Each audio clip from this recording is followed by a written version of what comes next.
বৃহস্পতিবার নতুন করে উত্তপ্ত হয়ে উঠল ভাঙড়। শওকত মোল্লার অনুগামীদের সঙ্গে বাকবিতণ্ডা আরাবুল ইসলামের অনুগামীদের। শওকত ঘনিষ্ঠ পঞ্চায়েত সমিতির বন ও ভূমি কর্মাধ্যক্ষ আহসান মোল্লাকে গালিগালাজের অভিযোগ উঠেছে আরাবুল ইসলামের অনুগামীদের বিরুদ্ধে। বচসায় জড়িয়ে পড়েন দুই তৃণমূল নেতার অনুগামীরা।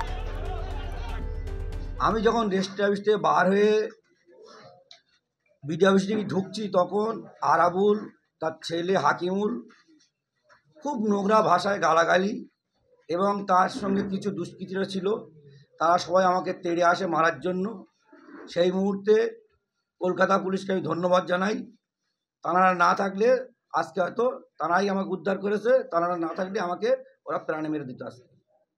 আপনার বিরুদ্ধেই তো অভিযোগ যে 1 নম্বর থেকে 2 নম্বরে এসে এখানে ঝামেলা করার চেষ্টা করছে। অনেক লোকজন নিয়ে এসেছেন আপনি অশান্তি। না, লোকজন কোথায়? আপনারা মিডিয়ায় যে আসছিলেন তো, দেখেছেন তো। এবং অভিযোগ আপনার লোকজন আরাবুলকে এবং হাকিমুলকে গালিগালাজ করে। সেটা আপনারা মিডিয়াকে আসে যাচ্ছে গিয়ে সিসি ক্যামেরা আছে, দেখুন।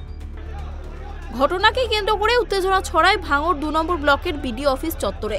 খবর পেয়ে ছুটে যায় উত্তর কাশীপুর থানার বিশাল পুলিশ বাহিনী। আহসান মোল্লা এবং বাহারুল ইসলাম দুজনেই পঞ্চায়েত সমিতির কর্মাধ্যক্ষ। ঘটনা নিয়ে একে অপরকে দুষছেন শওকত ঘনিষ্ঠ আহসান মোল্লা এবং আরাবুল ঘনিষ্ঠ বাহারুল ইসলাম। সব কিছুই ঠিকঠাক চলছে, এখানে কোনো রকমের সমস্যা নেই। কিছু আজকে হঠাৎ করে বহিরাগত ভাঙড় 1 নম্বর ব্লক থেকে তারা এসে আমাদের পঞ্চায়েত সমিতির সভাপতি সাহেব তিনি বসে আছেন, তারা কটূক্তি করছে এবং বাজে বাজে ভাষায় গালাগালি করছে। আমাদের ছেলেরা সেটা নিয়ে প্রতিবাদ করেছে। যারা আমাদের পঞ্চায়েতের সদস্য বা বিভিন্ন নেতৃত্বরা বসেছিল, মানে পঞ্চায়েতের সদস্য, পঞ্চায়েত সমিতির সদস্য, তারা বারণ করায় যে গালাগালি করবে না, বারণ করায়। এই নিয়ে তারা উত্তেজিত হয়ে, বহিরাগতরা এসে উত্তেজিত হয়ে বিভিন্ন রকমের গালাগালি অশ্রাব্য ভাষায় এবং এখানে একটা ঝামেলার পরিবেশ তৈরি করে।